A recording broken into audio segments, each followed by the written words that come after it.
Welcome back students, good morning. आज हमारा chapter मेरे हिसाब से खत्म हो जाएगा।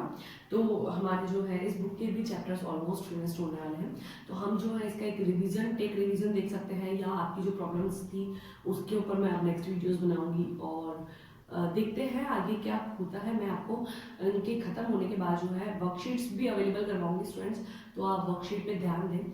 उनसे रिलेटेड कोई प्रॉब्लम आती है तो आप वो भी कंसर्न कर सकते हैं, ठीक है। फिर अब हम देखते हैं आगे जो हमारा था टॉपिक, उसमें ये areas where India has an edge over Pakistan. कौन कौन से ऐसे एरिया रहे हैं जहाँ पर हमने पाकिस्तान पर जीत ली है, या हम कह सकते हैं कि हम उससे ऊपर या उससे अपर लेवल का जो है हमारे में इम्प्रूवमेंट देखा गया है। In area of skilled man power skill man power का मतलब है कि हमारी जो मैन पावर रही है वो उनसे फार बेटर रही है, ठीक है। India has shown remarkable breakthrough in export of software. हमारे यहाँ पर जो सॉफ्टवेयर के एक्सपोर्ट्स में जो हमने बहुत अच्छा इंप्रूवमेंट देखा है पाकिस्तान की कंपैरेटिवली, ठीक है। फिर हमारा आता है ह्यूमन कैपिटल फॉर्मेशन, हमारी बहुत अच्छी रही है।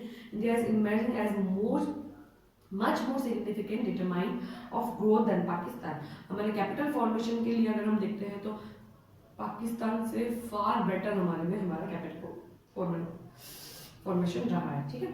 फिर नेक्स्ट हम देखते हैं साइंटिस्ट। अगर आप देखते हैं साइंटिस्ट, टेक्नोलॉजी, रिसर्च, इलेक्ट्रॉनिक, इनमें जो है हमारी पाकिस्तान की कंपैरेटिवली बहुत ही अच्छा इंप्रूवमेंट रहा है। नंबर ऑफ पीएचडी प्रोडक्शंस हम कह सकते हैं, पीएचडीसी प्रोडक्शन हम कह सकते हैं। इंजीनियर्स जो रहे हैं वो बहुत ही अच्छे हमारे यहाँ के प्रोडक्शन लेवल को हमारे इम्प्रूव किया है, ठीक है। India is also better recorded investment education में जो इन्वेस्टमेंट रहा है वो हमारा बहुत बेटर रहा है।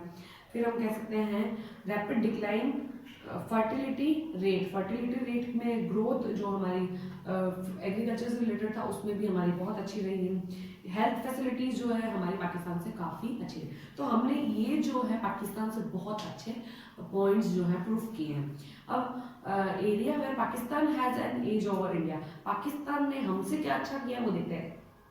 Starting from almost the same level of India, Pakistan has achieved better results with the regards of migration of workforce, both from agriculture to industry, or migration from of people for rural urban area। यहाँ पे बराबरी था, almost बराबर था। Urbanisation की तरफ जो हमारा था और पाकिस्तान का था वो ऑलमोस्ट सेम था, ठीक है। तो कुछ खास नहीं कह सकते, बट हाँ थोड़ा वो चेंजेस हमने देखा है यहाँ पर। बाय रिडक्टिंग बीपीएल पॉपुलेशन, जो बिलो पॉवर्टी लाइन पॉपुलेशन थी उनमें हमारे यहाँ पे गरीब अभी भी ज़्यादा हैं और पहले भी ज़्यादा थे, और इन्होंने थोड़ा सा यहाँ पे इम्प्रूवमेंट किया। Even when the rate of investment in Pakistan has been lower than in India, efficiency of investment has been high। हमारे यहाँ पे इन्वेस्टमेंट ज़्यादा रहा, फिर भी एफिशिएंसी जो है वो पाकिस्तान की ज़्यादा रहती है।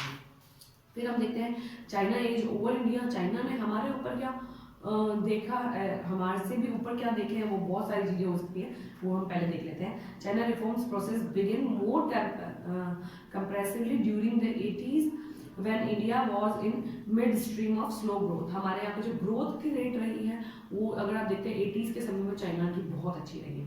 Even when the reform process of active pressure 19s India forced more than GDP growth। GDP growth के रूप में भी अगर हमने देखा है तो पोवर्टी और अलोकेशन के समय में जो था चाइना का जो था पोवर्टी वहाँ पे बहुत कम रही है हमारे यहाँ के थ्रू कंपैरेटिवली, और हम कह सकते हैं कि जो जीडीपी ग्रोथ रही है वो भी चाइना की बहुत अच्छी रही है। फिर हम सकते हैं restricting of the Chinese agriculture went a long way.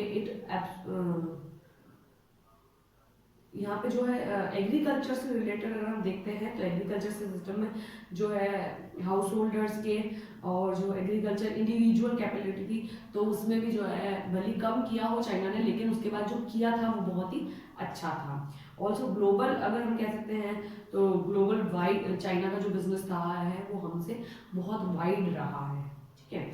ये सारी चीज़ें जो एफडीआई के थ्रू हम देख सकते हैं और ये सब चीज़ें हम देखते हैं। तो हमारे इस टॉपिक में जो आपने ये देखा है कंपैरेटिवली कि चाइना की और इंडिया की कंपैरेटिवली चाइना ने हम पे क्या, हमसे जो है ज़्यादा इम्प्रूवमेंट किस चीज़ में किया है। फिर हमने पाकिस्तान और इंडिया का देखा तो पाकिस्तान ने हमसे बेटर क्या किया और हमने पाकिस्तान से बेटर क्या किया है, ये सारी चीज़ों के बारे में आपने यहाँ पे पढ़ा है। एक और चीज़ स्टूडेंट्स की, अगर आप जो है पूरा चैप्टर पढ़ लेते हैं ना, तो एक बार इस चीज़ को, जो ये आपके power points and revision windows दे रखी है, इसको आप जरूर पढ़ें। ये आप मैक्रो की बुक में भी ध्यान रखें और यहाँ पर भी। ये जो है काफ़ी हेल्प करता है आपके शॉर्ट नोट्स क्रिएट करने में, और साथ ही साथ ये कह सकते हैं कि ये पढ़ने से जो है ना स्टूडेंट्स, मुझे ऐसा लगता है कि आपको बहुत हेल्प हो जाएगी कि आपका चैप्टर का रिवीजन हो जाता है। बिकॉज इसका नाम ही रिवीजन विंडो है, इसका मतलब ये है कि आपके चैप्टर की हर एक छोटी बड़ी चीज़ जो है वो यहाँ पर मिल जाती है। जिस चीज़ के आपको पॉइंट्स भी नहीं मिलते हैं या बड़ा याद करना पड़ता है, उसके एक शॉर्ट पॉइंट में भी आपको यहाँ पर याद करने में हेल्प हो सकते हैं। ठीक है, तो इन सब चीज़ों को पढ़ें, इनके क्वेश्चन आंसर्स आप जो है वो मतलब लर्न करें। और आपको मैंने पहले ही बता दिया था कि जो है आपको किसी भी तरीके का इस बुक से काम करने की कॉपी में जरूरत नहीं है। रिटर्न वर्क आपको इस कॉपी से नहीं, इस बुक से नहीं दिया गया है। तो आप जो है इसको बस वर्बली याद करें, पढ़ें, और जहाँ पे भी आपको क्वेश्चन आंसर्स में प्रॉब्लम आती है या आपको अगर चैप्टर से रिलेटेड प्रॉब्लम आती है तो आप पूछ सकते हैं। यहाँ पर ये चैप्टर फिनिश हो जाता है। नेक्स्ट क्लास में जो है मैं आपको प्रोजेक्ट वर्क के बारे में भी बताऊंगी। आपकी वर्कशीट्स भी आपको अवेलेबल करवा दी जाएगी, तो आप उनको भी नोट डाउन करें। वर्कशीट्स आपको एक कॉपी में करनी है, ये चीज़ आप विशेष रूप से ध्यान रखें कि पहले अगर मैंने आपको 2 या वर्कशीट 3 जो भी वर्कशीट आपको अवेलेबल कराई है वो आपको करनी है। अभी जो मैं अवेलेबल करवाने वाली हूँ वो भी आपको करना है। ठीक है स्टूडेंट्स, तो आप इनका ध्यान रखें। अगर आपको कोई प्रॉब्लम आती है तो आप पूछ सकते हैं। Okay, thank you.